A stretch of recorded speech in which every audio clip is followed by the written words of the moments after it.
সোনারগাঁ জাদুঘর। হ্যাঁ, এটা ঢাকা থেকে প্রায় 40 কিলোমিটার দূরে অবস্থিত। আপনি যদি আপনার পরিবার নিয়ে এই বাংলার প্রাচীন রাজধানী দেখতে যেতে চান, তাহলে গুলিস্তান থেকে গাড়ি ছাড়ে আপনি এখান থেকে সোনারগাঁ জাদুঘর যেতে পারবেন। মোগরাপাড়া আপনাকে নামতে হবে, সেখান থেকে গিয়ে আপনি অটো বা সিএনজিতে করে আপনি এই জাদুঘরের গেটে যেতে পারবেন। এই জাদুঘরের প্রবেশ ফি দেশিদের জন্য 50 টাকা, বিদেশিদের জন্য এই ফি আরও বেশি। আর স্কুলের যারা স্টুডেন্ট তাদের জন্য এই ফি, আইডি কার্ড দেখালে এই ফি হচ্ছে 30 টাকা। আগে আমরা যখন যেতাম, আরও অনেক আগে, তখন দেখা যেত কি টিকিট ফি ছিল 20 টাকা। এই 20 টাকা দিয়েই কিন্তু আপনি জাদুঘরের ভিতরে প্রায় সমস্ত ভবন, জাদুঘরের রক্ষিত সমস্ত জিনিস আপনি দেখতে পারতেন। কিন্তু বর্তমানে যে টিকিট ফিটা নেওয়া হয় 50 টাকা দিয়ে, এটা পুরো সব জাদুঘর দেখা যায় না, কিছু কিছু অংশ দেখা যায়। মেইন একটা বড় ভবন আছে, সেটাতে ঢুকতে হলে আলাদা করে আবার 100 টাকা ফি দিতে হয়।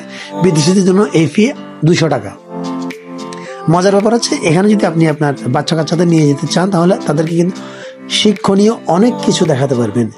যেমন হাতে তৈরি জামদানি শাড়ি, তারপরে নকশি কাঁথা, দৃষ্টিনন্দন অনেক সুন্দর সুন্দর নকশি কাঁথা আছে। আগের দিনে সে প্রাচীন আমলের দরজার নকশা করা, খুব সুন্দর সুন্দর নকশা করা আপনার দরজার ডিজাইন, বা কাঠের তৈরি বিভিন্ন দৃষ্টিনন্দন ধাতব জিনিস বা ধাতব মূর্তি, মূল্যবান যে কোষ্ঠী পাথরের মূর্তি আমরা যেটা বলি, মাঝে মাঝে বিভিন্ন জায়গাতে উদ্ধার করা হয়, আমরা শুধু নামেই দেখি। কিন্তু আপনি যদি এই জাদুঘরে আপনার সন্তানদের নিয়ে যান বা আপনি নিজেও যান, তাহলে দেখতে পারবেন চমৎকার চমৎকার বিভিন্ন মূল্যবান জিনিস, সেই প্রাচীন আমলের জিনিস আপনারা ওখানে দেখতে পারবেন। যে নকশি কাঁথা যেগুলো আছে, এগুলি যে এত চমৎকার, এত সুন্দর সুন্দর হাতের কাজ করা, এক জায়গায় আর ঢাকা থেকে একটু দূরে মোটামুটি নিরিবিলি পরিবেশে ফ্যামিলি নিয়ে আপনি দেখতে পারবেন।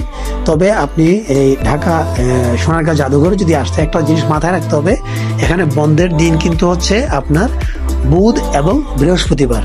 কিন্তু স্পেশাল যদি কোনো মেলা থেকে থাকে, ওই সময় চলতে থাকে, তবে সেই ক্ষেত্রে এই বন্ধের দিনও কিন্তু মেলা চলে।